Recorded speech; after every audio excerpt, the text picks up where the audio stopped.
Hello, everybody. Welcome back to Red Wolf Roundtable here on ASU-TV. I'm Tristan Harlen, and I'm sure you're used to seeing my good friend, my good compadre, my brother from another mother, Cooper, the juice box melter, to my right, talking about A-State athletics. But he has decided to take a holiday early and travel down to Florida to see his lovely girlfriend, Miss Courtney Banakis, and decided to spend Christmas down there with her. So we want to send him and her a Merry Christmas and a Happy New Year, and we can't wait for you to get back, Coop. But joining me today is the one and the only Mr. Caton Marsh. Now, Caton, I know you've really been behind the camera, taking some great photos, and really diving into the experience here at Arkansas State University in the CMP program. But, man, I'm happy you're here today. And I am very and beyond thankful I am here today. I'm very excited here to talk about sports with not only you, but the viewers. And I want to thank you and the man behind the camera, Mr. Sullivan, for giving me this opportunity to do so. Right, so of course, going ahead and jumping head first into some Arkansas State athletics. Arkansas State traveled down to Memphis, Tennessee to play in the what now is known as the highest ranked win in men's basketball team history, where they defeated the Tigers by a good margin of score. Yeah, 13 points. I mean, the shooting for A-State, I mean, we can't say it was great. I mean, they shot 26 for 71. The three-point, once again, not the greatest, but they had a great day rebounding. They had a great day of defense. And, I mean, what can you say? You travel to go to the home stadium, commute, and you win by 13. That's huge, especially against a ranked opponent. Right, of course. I mean, looking at the numbers, not necessarily what you like to see from beyond the arc if you're a fan of the Memphis Tigers or even the Arkansas State Red Wolves for that matter, but what a game it was for Joseph Pinion. Of course, Joseph Pinion traveled to Arkansas State by the way of Fayetteville. He decided to go in the transfer portal and join Brian Hodson and the staff and the crew. And, you know, it was really a coming out game for him because, yes, he had 22 points and Taryn Todd had his usual 17, but it seemed like there was nothing Joseph Pinion couldn't do. Of course, he was shooting well from the three-point line.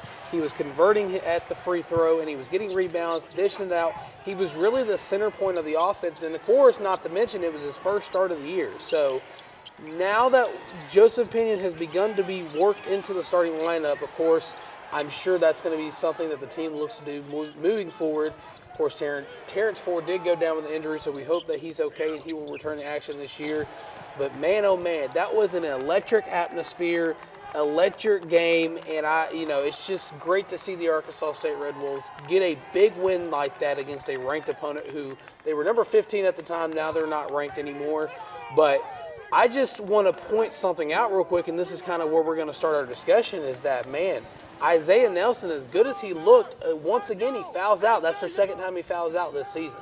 And the thing is, and this is something Cooper and I have talked a lot about on the show, and I'm sure you've heard it, you've ever heard it during your time here at Red Wolf Roundtable, but this team, the Arkansas State Red Wolves, they have all the talent in the world. I mean, they have one of the best bigs in the Sun Belt Conference in Isaiah Nelson. They have the best player in Kobe Julian and arguably now the best shooter in Joseph Pinion. And, I mean, there's a lot of different elements with this team that in the grand scheme of things on paper should scream Sun Belt Conference champion. But, I mean, if you go out there and this team goes out there and they start Pinion, Todd, Terrence Ford is, and when he's healthy, Isaiah Nelson, DeAndre Dominguez, and Isaiah Nelson's fouling out, that's one thing that's going to blow to the team. Now, of course, Terrence Ford being injured, that's another blow because now they don't really have a true point guard that can play vital minutes unless the injury wasn't as serious it looked at Memphis.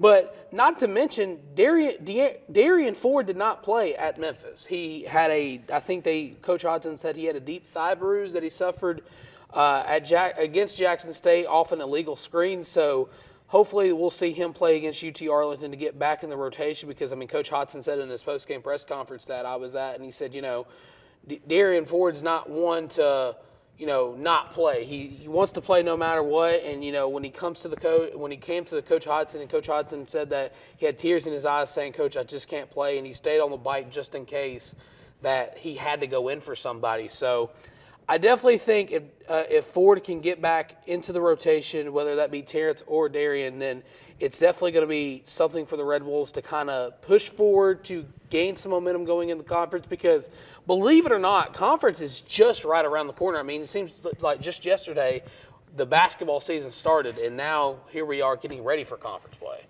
Well, I have a question for you, and you brought it up. With the injury of Terrence Ford, we don't know the severity quite yet, but who do you expect to step up in his place? Do you expect someone to get more minutes because of it, or do we see someone else? Well, it's the guy that got a lot of good looks in Memphis that helped set up Joseph Pinion for a lot of good shots, and that's Cody Head. I mean, Cody Head, when he came in against Memphis, he settled into the one spot nicely, and I just think that if he is able to kind of not learn the offense, because I'm sure he already knows what the offensive scheme is and what they like to run, but I'm sure if he can get more minutes and he can start running with the ones at practice, then I'm sure they won't have an issue. But, of course, when you have a guy like Terrence Ford that can slash, that can find open looks, that can throw lobs to Isaiah Nelson, then, of course, you would want him in realistically. But with the injury and how severe it might be, because, again, let me remind you that Terrence Ford has already had injury issues in the past. He actually missed a lot last season due to injuries. But if he can come back and Cody Head can kind of just hold the range just for a little bit, I think we'll be fine. Now, if Terrence Ford, and I'm saying if Terrence Ford is out for the remainder of the season because of how severe the injury is and Cody Head becomes the new starter at the 1, then I would definitely like to see the offense run through Pinion more. I mean, of course, Kobe Julian is going to be a main focus for a lot of defenses moving forward, especially in the Sun Belt Conference. But you got to remember, Cooper said it last week, that you want to run plays designed for Kobe Julian because of how dominant he is inside. But if you have a guy like Pinion, for example, where Cody Head can run the offense and they can set up a screen up top where Isaiah Nelson sets a pick and Pinion's in the corner, Cody Head can swing it to the corner, that's going to be a knockdown shot 85% of the time, if not a higher percentage of the time, because of how well Joseph Pinion can shoot the ball. Not only that, but we're also forgetting somebody, and that's Avery Felts. Avery Felts was and is one of the scrappiest defenders on this roster, and he could still knock down his shots. I think he's like 7th all-time in school history for three-pointers made. So I definitely think that in the grand scheme of things, to kind of answer your question, that Cody Head will and is going to be the guy that will be playing at the 1 spot more and more as the season progresses because, of course, with the injuries to Terrence and Darian, then you want to see some of those guys step up from the bench. I mean, exactly. I mean, I think you said it perfectly. Someone like Kobe Julian who can score inside. He's very dominant, super fun to watch, electric. And then Joseph Pinion on the arc. I mean, the dude's automatic. I mean, it's so fun to watch him wide open, splash, nothing like it. You got 2 dominant inside, 1 outside, very complimentary. And I think it's going to come together, and hopefully tonight. Right. Well, we're going to take a short break. When we come back, we're going to start previewing the bowl game for the Arkansas State Red Wolves. Stay tuned to Red Wolf Roundtable. Where else? We're on ASU-TV.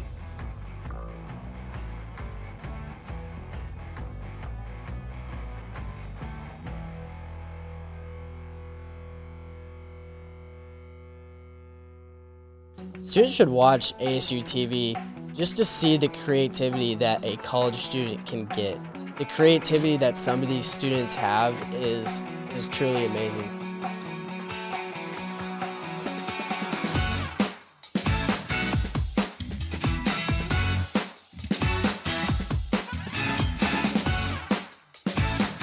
Getting that experience can really just take you further, and I feel like our program does that for a lot of students.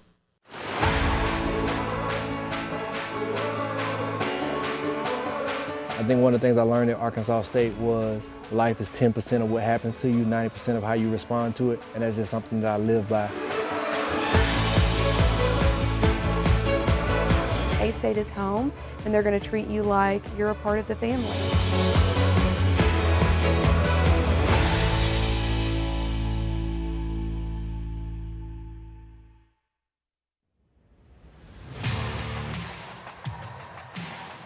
ASU-TV, covering all your favorite sports. From Red Wolf Roundtable to West Side football and more, ASU-TV has you covered. Tune in now to ASU-TV for news and coverage on these sports and more.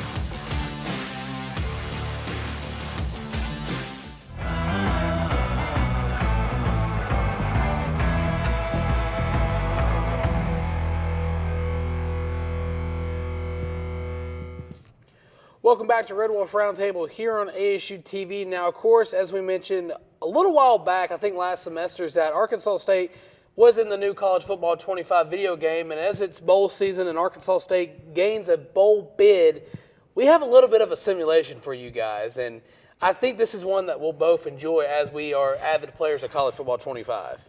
Should be a lot of fun.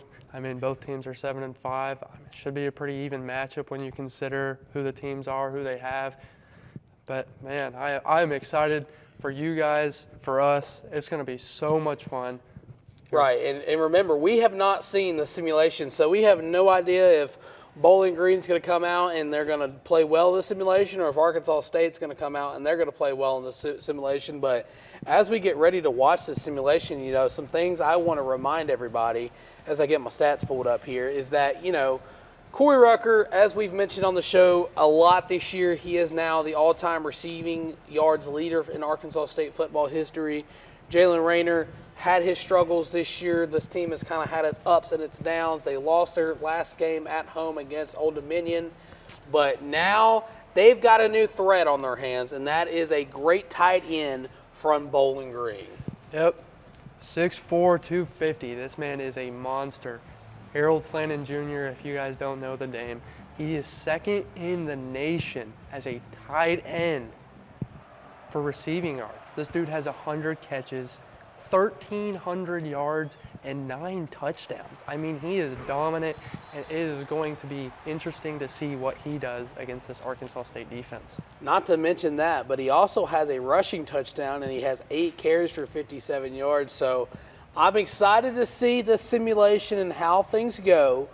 Of course, you know, it is not the same as watching a live bowl game, because this game can have its moments where it's finicky and it's not a good portrayal of real life football, as Caton knows very well when we play our game of College Football 25. We have yet to have an even matchup, by the way, as a little factoid for everybody that's watching. But, you know, as we start, Bowling Green did get the ball first, 2nd and 3 from their own 19. They're going to send their running back in motion here. I thought I knew exactly what play it was, but I don't think I did. But yeah. So just previewing this matchup a little bit, Caton. I want to hear your take on this. But what do you think will happen in this bowl game? Well, first off, and I think it's going to be what the Arkansas State defense needs to do, and is not only stop the run, because that has been a problem we have had for the whole season. I mean, we see Ahmad Hardy had 200 rushing yards. Old Dominion just absolutely diced us up on the ground. Bowling Green is not the most running team. They have a committee at running back. But along with the running game, you got to stop the guy that we just talked about, Harold Flannan. And it's going to be a mismatch almost all the time with him. You're going to be playing against linebackers, and these guys have to step up in this bowl game if they want the defense to play well. I mean, it's just how it is. Right, that's a great tackle for a loss there in the simulation. But, you know, we mentioned the defense, and you know, one thing that we'll get into a little bit later is that how the transfer portal is affecting Arkansas State and the rest of the schools in the Sun Belt. But Dante Joyner, who was a prominent player on the defensive side of the ball, decided to enter his name in the transfer portal. So, you know, of course, we hope nothing but the best for him, but hate to see him go. Of course, the transfer portal, as we're going to get into later, is kind of prominent here at Arkansas State. But, you know, nonetheless, I mean, this game, like any game really, except for the Michigan and Iowa State game, it's very, very winnable for the Red Wolves. And, you know, Jalen Rayner, while yes, he's had his struggles, I feel like this is going to be a game where he really can go out there, he can show his skills, and just start to prepare for next season. And that's a great defensive effort there by the Red Wolves on 3rd down to bring up a 4th and 10. Love to see it. But and the thing is, and this is where it becomes hard to really dive into this game and give an accurate prediction, because, I mean, the game can go either way. It could either be close or it could be a blowout for either school.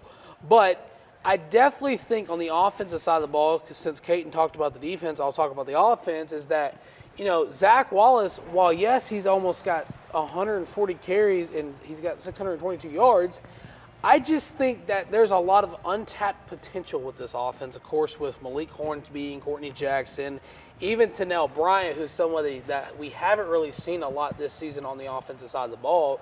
I definitely think that, if things are going to work out, then, who knows what's going to happen. And, wow, what a dot from Jalen Rayner. What a great throw. I mean, 20 yards just like that. Right, and, going back to the offense, and I do want to bring up something that I saw on Twitter last night. I believe Kara Ritchie posted this, but it seemed like UCLA may be targeting Andy Kwan, who, if you didn't know, is our offensive line coach for the Arkansas State Red Wolves football team. And, of course, Cooper went on his spiel last week about Andy Kwan and what he does for the offense and what he's heard from sources within the team themselves. Great screen pass. I wish that would happen in real life when we do the screen, when they do the screens. Healy's getting involved really early here in this game.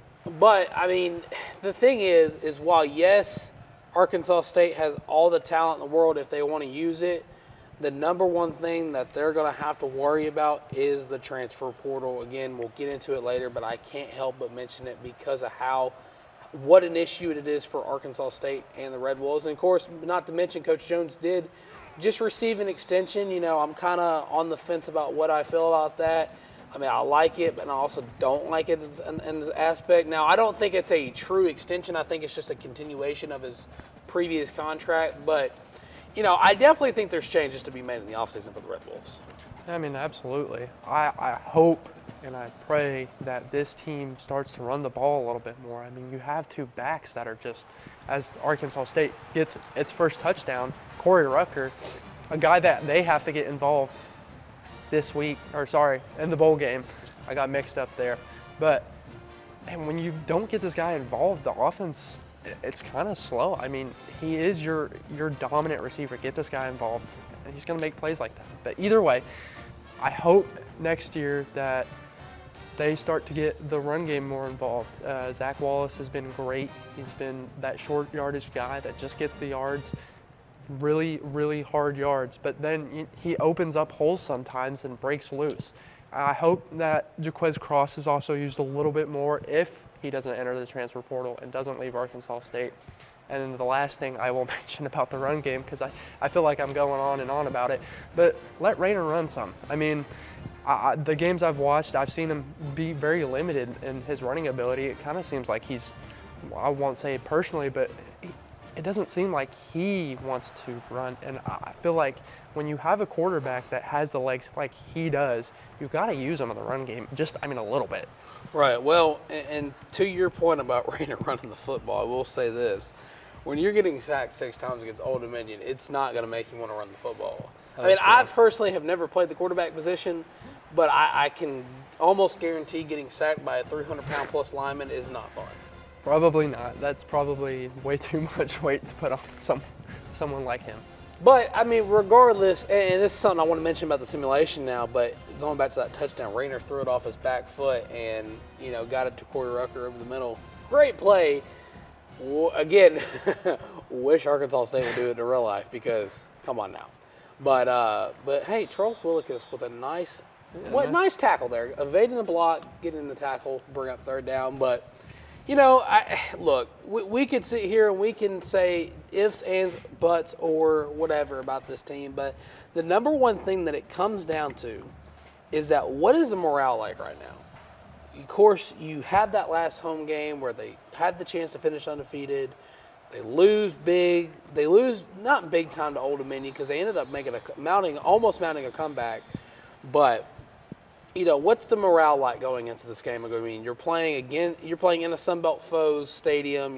What's the morale like? And as first quarter concludes, Arkansas State's up 7-0. But, I want to ask you this, posing the question to you as you pose questions to me, is that, just talking about morale, what is the morale like? I mean, you're going into the bowl game. One of your defense guys goes in the portal. What's the morale like right now? That's kind of a hard question to answer because, I mean, you are in a bowl game. I mean, at the end of the day, you are still continuing your season.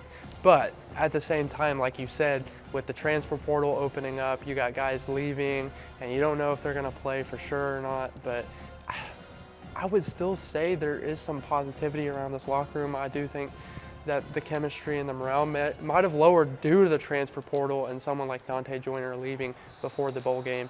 But, I mean, you lose on senior day. I mean, that's a huge blow, especially to someone like Corey Rucker. He gives this all to this franchise in Arkansas State, goes to South Carolina, comes back and breaks the receiving record, gets 100 yards on the Old Dominion. I mean, probably wasn't the greatest feeling to go out with a loss in the regular season.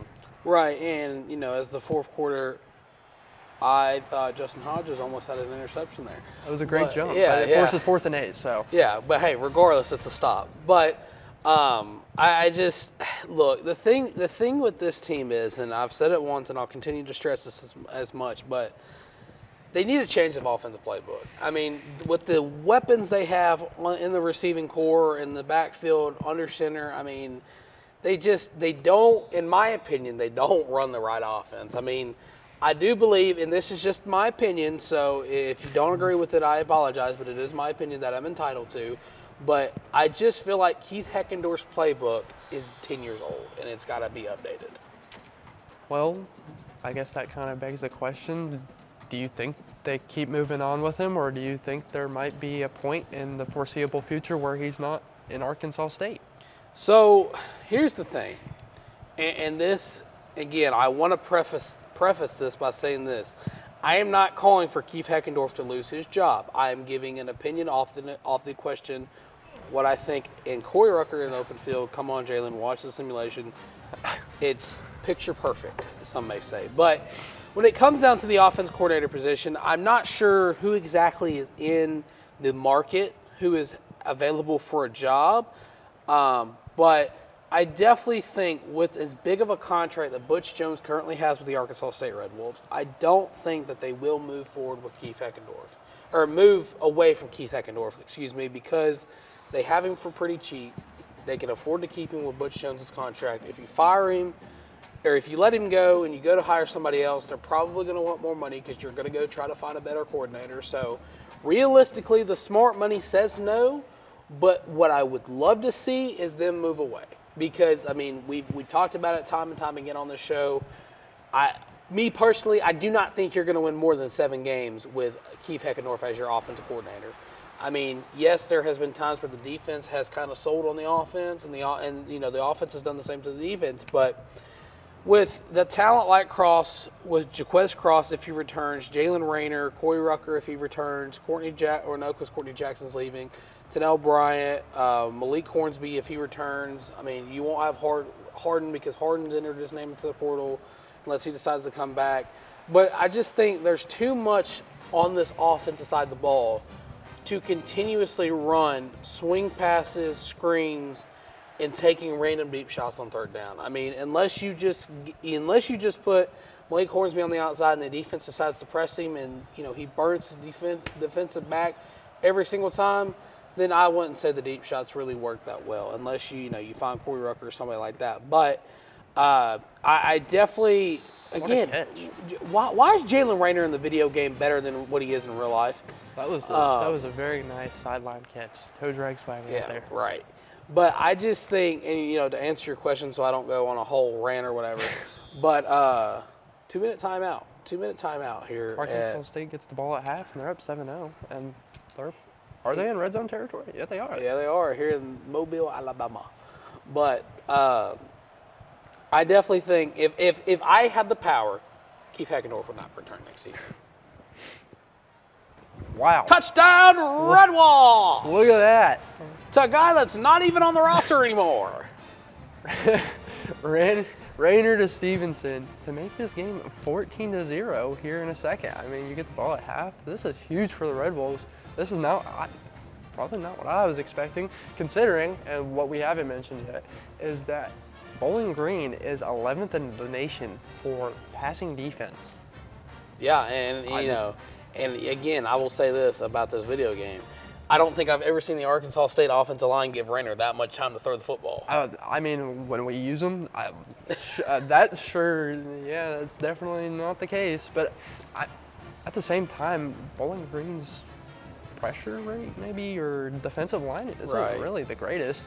They got some DBs back there, Jordan Lucon, 4 interceptions, one for a touchdown.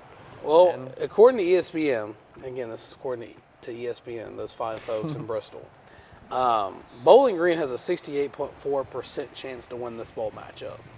So, you know what they say, the good Lord gives and the good Lord takes. So, I mean, right now it seems like the good Lord's given the win to the Arkansas State Red Wolves in our simulation. Now, just because this happens in the simulation does not mean it's going to happen in real life. We do not have access to the script. Well, to be fair, we haven't seen or haven't called Harold Flannan's name yet. I mean, the dude has 100 catches on the season. You're going to see him.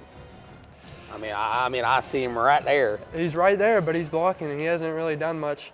And, I mean, for quarterback's sake, this is his guy. I mean, as he gets pressured and throws it away on making it 3rd and 10. I'm just absolutely blown away by how Arkansas State's playing in this simulation. They have a 70 defense on the game. They're getting pressure. They're not giving up pressure. They're using Corey Rucker in the open field and in the short game. Screen game, too. I mean, we saw a screen pass to him. 3rd and 10 from there. Own 17. Bowling Green. Going to drop back. Looks. Pressure coming.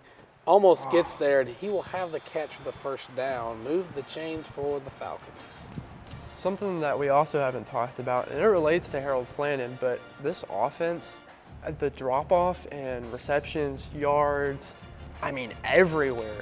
This guy has outgained everybody on this Bowling Green offense by, like 700 yards. Right.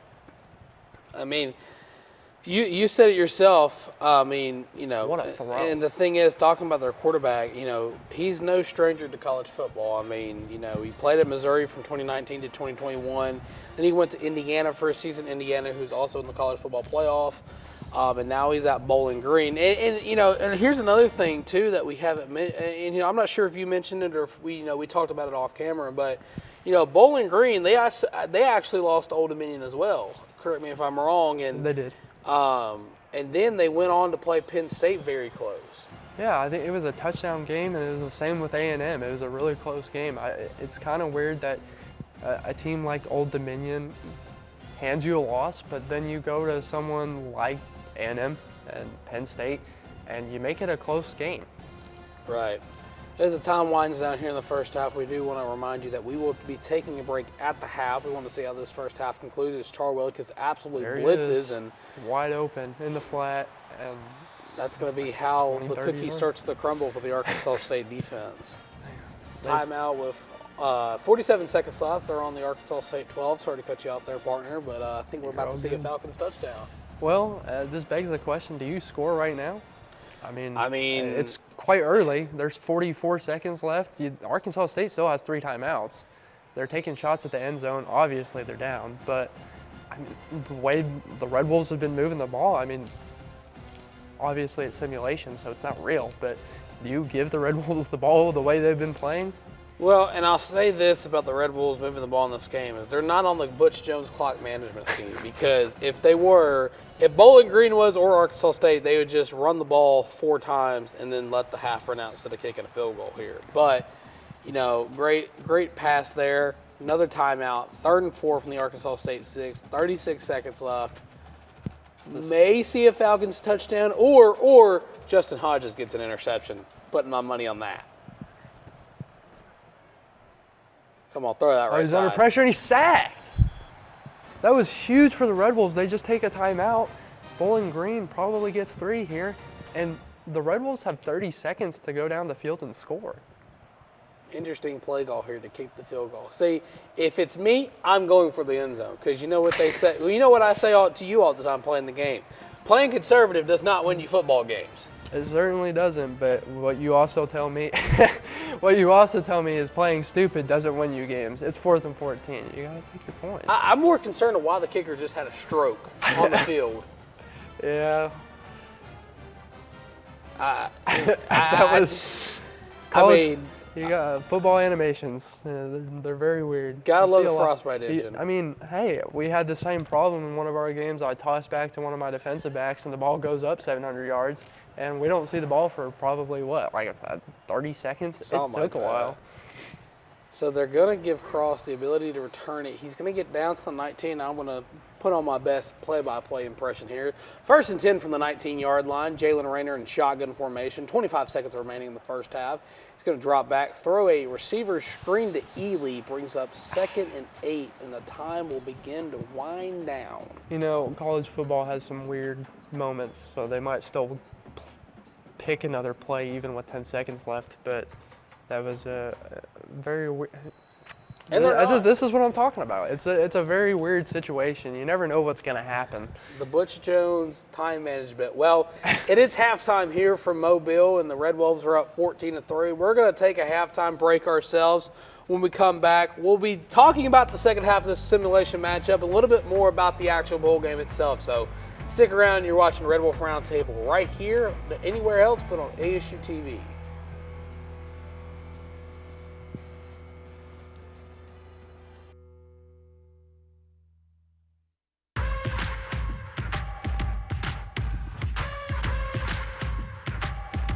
When you say experience counts, it's experience that counts for a lifetime. Boxes, I cannot fit in the boxes. Stop it. Quitting was never an option. Exhausted. This passion is never exhausted. And you cannot stop it. Nah, you cannot stop it.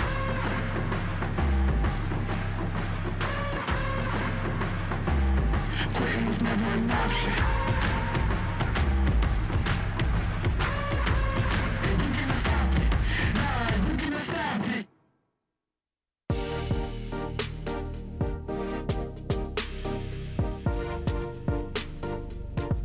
ASU-TV, shows like Red Wolf Roundtable, ASU-TV News, Westside Football, and more.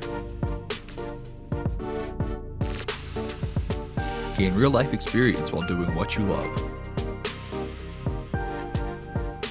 Get involved with ASU-TV today. Red Wolf Radio is a student-led organization at Arkansas State University wanting to hear your takes on pop culture, music, the news, and college life. Just about anything you can think of. Located in the Education and Communications building on campus, we are always looking for more volunteers. So if you're an Arkansas State University student, no matter the major, and this is something that interests you, shoot us an email at redwolfradio@astate.edu. That's redwolfradio@astate.edu. Let them hear you howl.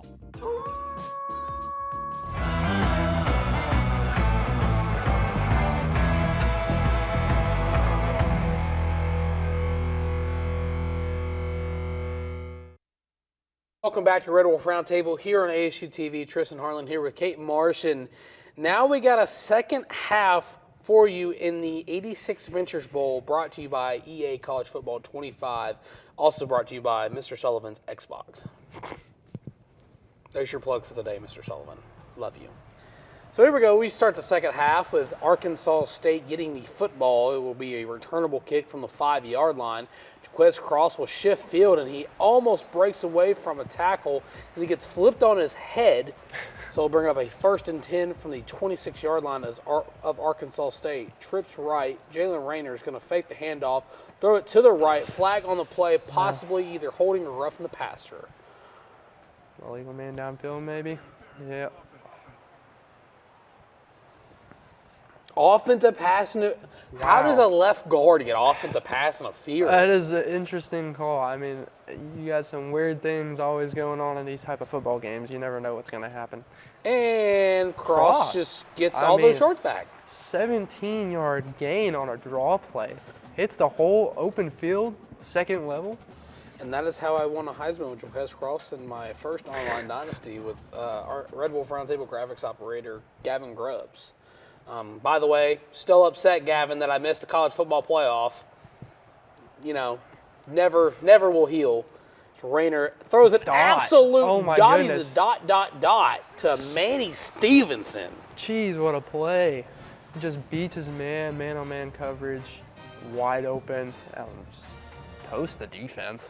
Now, I do want to remind everybody that this game in real life will take place on December 26th at 8:30 p.m. And now, of course, that is the day after Christmas, so hopefully that if you're traveling or doing whatever, then you aren't on the road trying to watch a live football game. Another run pass option. Oh, Raiders going to throw it to the end zone, and it's going to get batted away out of the back. Incomplete. Thought it was going to be an interception there. That was a risky throw. I mean, if the DB has hands, I mean, DB for a reason. That's an interception and a turnover on the first drive of the second half. Rainer making a risky pass. Well, and I want to ask you this too, talking about this game a little bit. Are you happy with the return of NCAA football on the video game consoles? Oh, absolutely. I mean, it is miles, and this, of course, is an opinion, but as someone that's played Madden for 8+ years, this game absolutely dominates and tanks Madden, as Corey Rucker makes a beautiful catch, setting up 1st and goal. But either way, Madden, we played it yesterday. It was slow. It was not fun. I hated every second of it. But NCAA, it has been so much fun.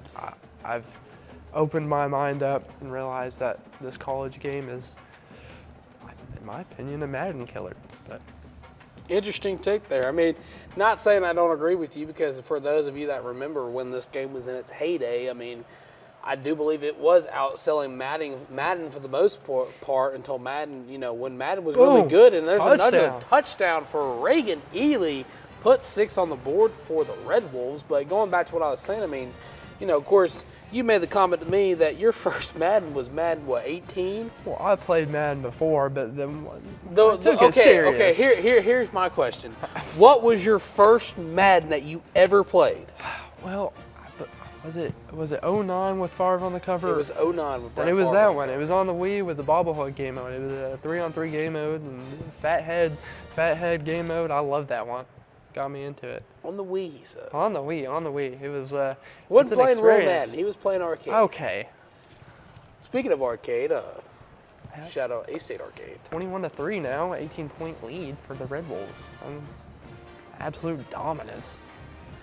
Yeah, I mean, I don't know. I'm kind of taken aback because on one hand, I'm absolutely happy that Arkansas State is putting BTA to Bowling Green in the simulation, but at the same part, I know how Arkansas State plays, and I know the chances of this happening in real life are about 40%. Well, I think something that we need to mention, especially to the viewers, is that this quarterback is quite accurate. He's throwing 67% on the year. That's some serious numbers for completion percentage, and well, it's not really showing that well in this game so far. As they're losing by 18 in the end of the third quarter. And I do want to make a little special note that I just received word from Mr. Sullivan's first Madden game as Bowling Green gets a first down. Mr. Sullivan's first Madden game was Madden 2001 on the PlayStation 2. Now, I believe, and I could be wrong here, that not Arkansas State, but Eddie George was on the cover. That is a throwback. Great running back, that's for sure. As Bowling Green hands it off, and Arkansas State Red Wolves make a great open field tackle, making it 2nd and 5.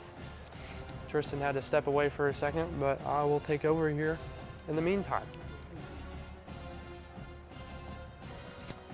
I mean, we see a lot of running so far. I don't think Bowling Green is the type of team to do that, as once again they hand off, find the crease, second level, making it 1st and 10, approaching into Arkansas State territory. Not the greatest sign, and that is probably what's going to happen in real life, as this run defense isn't that great. I do want to take a second to apologize for my inconvenience leaving there. My mother was calling me, and I tried to send her a voicemail, but she called again, so I thought something was wrong. Another run. I mean, this is interesting. You're down. I've said it time and time again. 18 points. It's almost the end of the third quarter. You're still running the ball. This isn't real life. It's simulation, of course, but man, where's the passing attack? Where is the tight end? You know what I call that kind of offense? Hashtag Butch Jones time management. Stick it on your notepad. There's your pass, and it's overthrown. That was a hospital ball if I've ever seen one. Go ahead and give our nice viewers a definition of a hospital ball. Well, I mean, he just high-pointed a ball to his receiver over the middle as a safety was crashing down.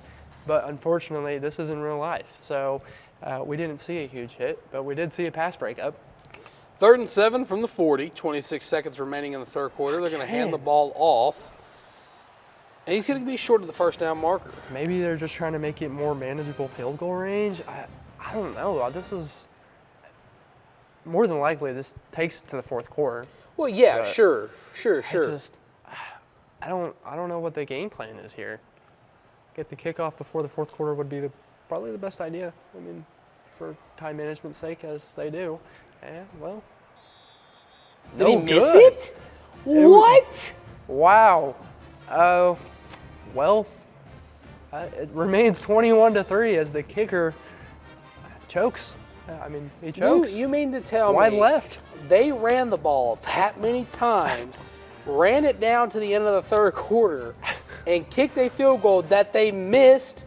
Yeah, if I'm a Bowling Green fan, I'm calling the university and demanding a refund for my ticket because that's absolutely horrible. It gives Arkansas State relatively good field position, obviously not on Bowling Green's side, but you're at the 36 now.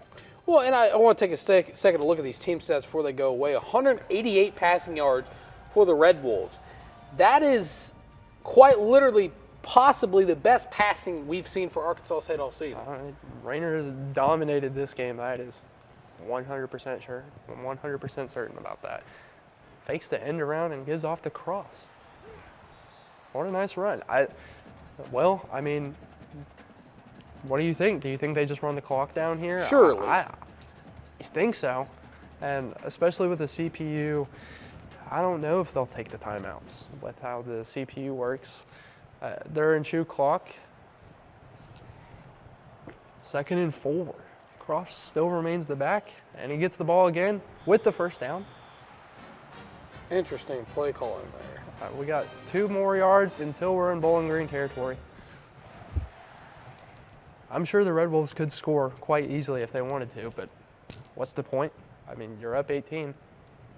Do want to take a second to get a little read in here, and I want to remind everybody that Winslow's Oyster House will possibly be the official pregame and bowl week destination for the Arkansas State fans. Visit AStateRedWolves.com for all the bowl information and tickets. And that, again, visit AStateRedWolves.com for all your bowl information and tickets. It's pretty good read there. Nice job. Sure. 2nd and 7 here, and I mean, I think this game's iced.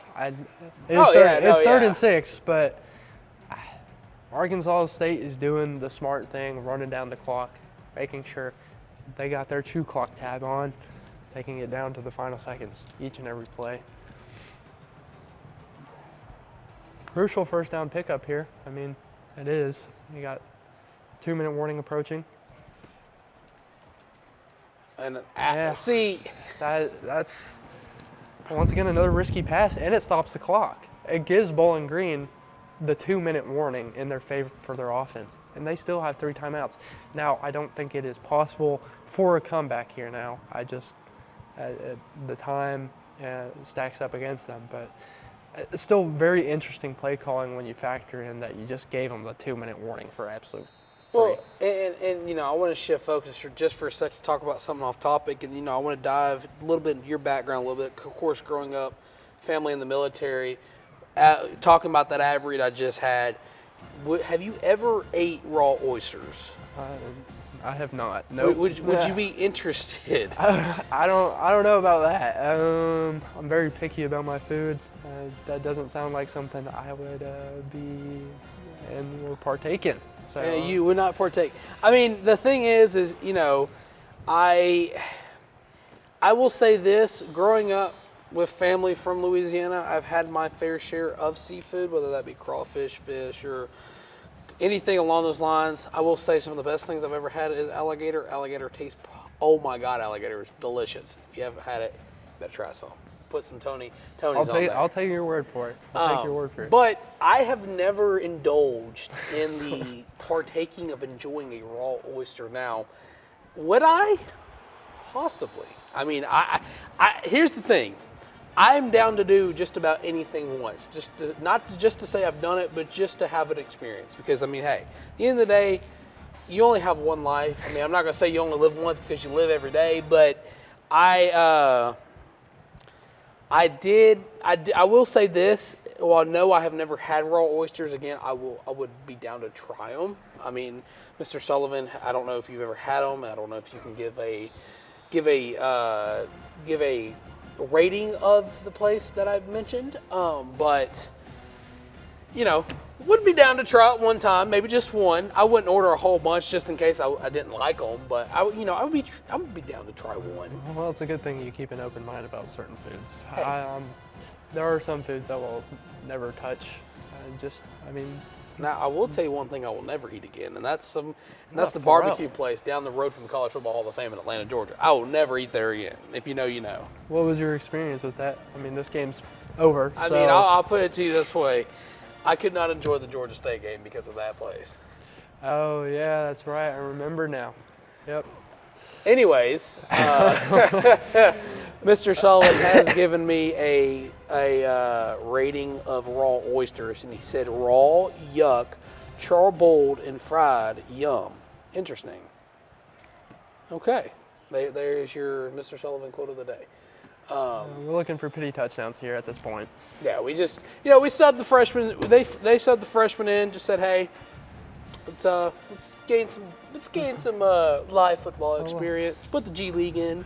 We need to make this score a little bit closer than it actually looks, so we don't look as bad when we talk about this type of bowl game. Right, and at the end we will dive into the stats of this game just a little bit, and there is the pity touchdown. That was even though it was pity, it was a very nice throw, very nice seam shot. Well, will they go for two? Good question. I mean, it makes it a 10-score game, so I guess we'll see here in a second. But at the current moment, 21-9. Are you going for two in this scenario? Or scenarios, I like to say? I probably would. Like I just mentioned, it makes it a 10-point game. There is no possible way to win, but I mean, they're going to kick the PAT. It's going to be up, and he's going to make this one. I thought he missed it there for a second. Well, I mean, I think this truly does conclude the game because, well, the CPU knows best, as they have done a very good job so far, and they will probably just need the ball, and it will take the 50 seconds down. Oh, wow, they take an onside kick. Interesting. But either way, that should end the game. They only have one timeout. So. Yay, the Red Wolves win. The Red Wolves win. Arkansas State has officially won the 68 Ventures Bowl. There goes the clock. I love that feature, by the way. So your final score, Arkansas State 21, Bowling Green 10. Now, as we wait for the final game stats here in a second, I do want to, again, remind real quick, player of the game, Jalen Rayner, 188 passing yards, 80 completion percentage, 3 touchdowns. Dice that defense up, that's for sure. Yeah, and I do, again, want to remind everybody that you can find tickets to this game and more game information on AStateRedWolves.com, your official home of Arkansas State Athletics on the web. But, while we look at the post-celebration and the stats, what is your prediction for this game? Well, like you told me, off camera, the home in me always is going to root for Arkansas State, but the realistic part of it, how the defense stacks up, who they have on offense, it is going to be a rough game. I think they can. I think they can win this game, 100%. But it's going to lie on that defense and stopping the run and making sure they stop that monster of a tight end, which we didn't really see much in this game. Well, and of course in the simulation, Arkansas State did dominate most of these statistical categories. I mean, when you're averaging 232 yards on offense and, your passing game looks absolutely tremendous as it did there, and you're scoring in every quarter but the fourth, then, you're going to win a lot of ball games. But I will say this before we go to break, that Arkansas State can win this game, and I'll push it even forward. I will say Arkansas State will win 28-21. Good prediction. That was a good prediction.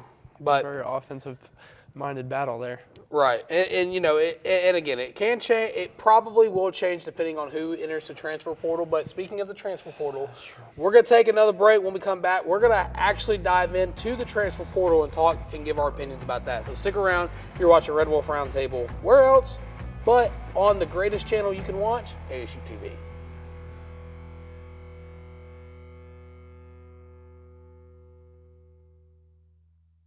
Students should watch ASU-TV just to see the creativity that a college student can get.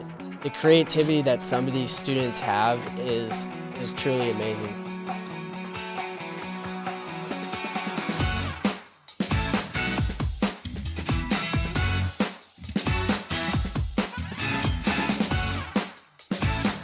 Getting that experience can really just take you further, and I feel like our program does that for a lot of students.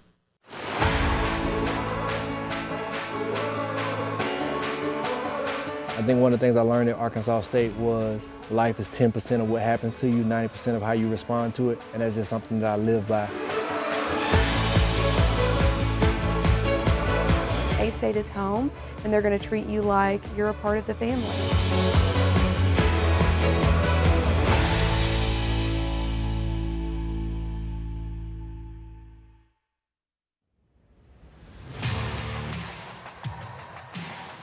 ASU-TV, covering all your favorite sports.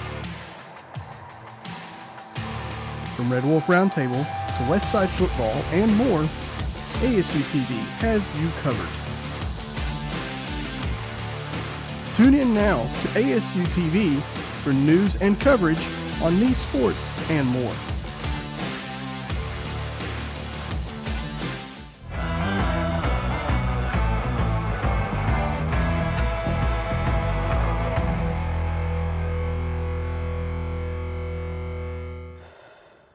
Welcome back to Red Wolf Roundtable here in ASU TV. Now it's time for the last segment of today's show, and that's to talk about the transfer portal. And I want to preface this before we dive into it by saying this. For those of you that were not aware, Marshall's head coach did leave to go to Southern Miss, and in his response to that, the entire Marshall team has entered the transfer portal. So I've heard. I'm not confirming that. I'm saying I've heard it. That is huge. I mean, we talked about this off camera and how they had to reset a while ago due to some unfortunate circumstances. But, I mean, like, where do you go from there? I mean, your whole team, allegedly, enters the transfer portal to follow your head coach. I mean, Marshall is one of the dominant teams in the Sun Belt, and then you go to the Southern Miss, who was dead last. Yeah, you went from first to worst legitimately. I'm kind of confused, and I wonder why. And I'm not sure, so I can't say. But it is kind of interesting. And what do you do as Marshall? So, and I will start the conversation by saying this. This is where I kind of lack in, what I can say about the game of football and, my expertise when it comes to sport, because I don't know what it's like to be a coach. Now, if Cooper's here, I could say, hey, walk me through some of the ideas, because, he grew up coaching family. His dad was a coach. His brother's a coach. Maybe someday he'll be a coach. Who knows? Love you, Coop. But I just think that, obviously, if you're going from the best team in the conference who just won a Sun Belt Conference championship to the worst team in the Sun Belt Conference, the Southern Miss Golden Eagles, I definitely think the money was good. I will say that. I definitely think the money was worth it. But in the grand scheme of things, I don't understand the move as a whole for the Southern Miss football team. Now, of course, one bad year, they move on. I wish another school would do that. Wink, wink. But I just think that moving forward, if Marshall's team is in fact 100% in the transfer portal, and that's everybody from the starting quarterback to the fifth string left tackle, then I think that, we're going to see a team win the Sun Belt Conference and then be dead last next year. Because, again, the age of college football today is the transfer portal. Now, that's here. That's at Marshall, that's at Alabama, that's at LSU, that's at Arkansas, that's at Tennessee, that's at Memphis, that's at everywhere. Every institution with a Division I college football team, or even any Division I or Division II athletics, somebody somewhere is entering the transfer portal due to the fact that there's no limit on how many times you can transfer and the limit of what you can make on NIL. Now, I will say this. I'm not saying NIL is a bad thing. Now, I do think college players should be receiving benefit from their name, image, and likeness used. Absolutely. Like in College Football 25 or in brand deals or endorsements, so on and so forth. But, and that's a story, and that's a topic we'll get into in just a second, but I think as a whole for the transfer portal, it is not I'll put it to you this way, because I don't want to say the wrong things, because I have a lot of friends that are collegiate athletes, and I don't want to rub them the wrong way, because I respect them as Division I athletes, and I respect them as, semi-professional athletes, because that's what they are now, is semi-professional athletes, because once you bring money into it, then of course they're going to be considered semi-professional, because you're getting essentially paid to play. But what I will say is this. Now, I've never been in the situation, and probably will never be in the situation, but if you're at a college, okay, you're paying for an education, you're paying to receive a higher education that you didn't receive in high school, if you're playing football or basketball or baseball, whatever, then you're looking to go to the next level in professional sports. Now, what Arkansas State does not do is that they did not give players, and we'll stick in football for the sake of this topic, they do not give their players the chances to go first to third round in the NFL draft. Now, of course, there have been players drafted in the NFL draft from Arkansas State, but they've been in the later rounds where they're taking a significant pay cut, anywhere from $500,000 to $200,000 a year based on their rookie salary. But I think from the grand scheme of things that if Arkansas State wants to keep up with the Joneses and keep up with the big boys and the big girls of college athletics, then I think that they need to kind of prioritize making student athletes larger than life characters. Now, I'm not saying make them the next movie star or the next, whatever, or the next Superman, but I'm saying instead of having a team first mentality when it comes to stuff like that, then they need to put more player-focused brand deals. And, you talked about it before, and I guess I'll kind of go into it because I had a whole tangent about this. Right. And we talked about it a lot off camera, but I view Arkansas State and teams alike, and I don't mean this in any disrespect, and I will give examples, and I'll try and circulate it to make it a whole thing. But when you talk about college sports, it's very individualistic, and you'll see what I mean by when I get into it. But players' dreams aren't, and correct me if I'm wrong, and I don't want to sound mean, but dreams aren't Sun Belt Conference. They are No. Big Ten, they are SEC, and teams alike. And with the transfer portal culture going the way things are, especially now, I view Arkansas State as a bridge or opportunity school, and what I mean by this is that it gives players maybe who weren't highly recruited, maybe they didn't get the playing time that they wanted at their higher level school. It gives these players a place to play and prove themselves that they are worthy of playing time at the higher level in the collegiate level. And we see it with someone like Ahmad Hardy, who was a freshman at ULM. He was dominant this year. He had 1,200 rushing yards, enters the transfer portal during, not even the end of his freshman year. Right. Technically, yes. But now he's getting recruited by Auburn and Ole Miss. And, you can see it with other guys like maybe someone like Jahmyr Gibbs. He played at Georgia Tech the first part of his career at the college level and wanted to take a step up. Transferred to Alabama, went first round because of it. And this is what I'm saying is the transfer portal negatively affects Arkansas State because of that fact. We know it, coaches know it, players know it, viewers know it, that Sun Belt Conference isn't end goal. You want to go to the NFL, you want to make it to the big leagues, and we see that Arkansas State is a bridge opportunity school, giving self-worth to the players individually was, and well, that's how I view it. And a full circle moment, and I believe that Butch Jones did kind of deserve that contract due to the recruiting process and how pivotal it's going to be for Arkansas State. Just, I mean, it's new. Transfer culture is new. So he has the top 2 recruiting classes back-to-back years, and well, especially in the Sun Belt. And now he's extended it to 2029 for more than likely that reason. I mean, right. Well, and the thing too is, and again, this is not to destroy or bring down any collegiate athlete that may be watching this that either knows myself, knows Cooper, just loves what we do when we cover the Arkansas State Red Wolves. And I don't want to say the wrong thing and come off as idiotic, but I mean, and that's just me keeping it frank. But a guy like Corey Rucker should have a deal where he is, at, maybe not a Walmart where he's got a poster cut out of him or whatever, but like, his whole mantra is Rockstar Ruck. Okay, there's a guitar shop in town, or maybe a music store or something that does an NIL deal with him. But when it comes to the transfer portal, and you said it best when you're talking about nobody has Sun Belt level dreams. Well, and this is what I kind of want to propose is that, and again, I hate saying what ifs, but what if college football had a tier system where teams like in Arkansas State were considered like farm, like in the MLB where you have minor league teams where they consider it a farming system.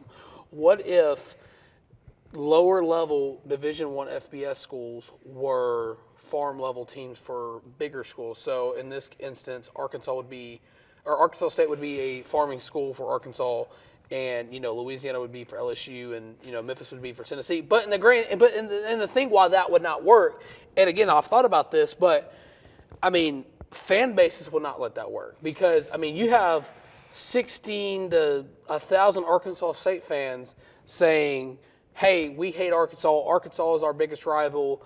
Well, in fact, they've never played. So and it's a gray area because of how new it is. And and I do want to take a quote that Shedeur Sanders said when he transferred to Colorado from Jackson State, is that FCS and FBS are the same thing. FBS is just faster. But and talking about this, it really got me thinking about, okay, where can we go from here to make it make it better for the player, but also make it better for the institution. That way they're not getting messed up and they're not getting the low end of the bargain before we wrap it up and send it away for the semester. Is that, we need to put a gap on the transfer portal where if you transfer, maybe you have to sit out a certain number of games. Maybe not a whole season like it used to be, but maybe 1 to 2 games just so you can get familiarized with it and really find out if you want to stay there or if you want to go back to your previous school. But now, there's a lot more topics and talks about that we could have with the transfer portal that we'll get into at another date. But real quick, before we wrap it up and say goodbye for the semester, I do, again, like I said last week, want to wish everybody a Merry Christmas, Happy New Year. I hope you have a wonderful Christmas with your family. But, and again, Caton, I do want to thank you for coming on the show. But for one final time before we wrap, thank you everybody so much for watching this semester. When we come back, Cooper will be back, I'll be back, Mr. Sullivan will be back, Kate will be back. Also, be sure to follow his photography account on Instagram. Dude takes fantastic photos. I cannot stress that enough. But I appreciate it, man. I appreciate it. One final time for the semester, you've been watching Red Wolf Roundtable here on ASU-TV. We will see you guys in January.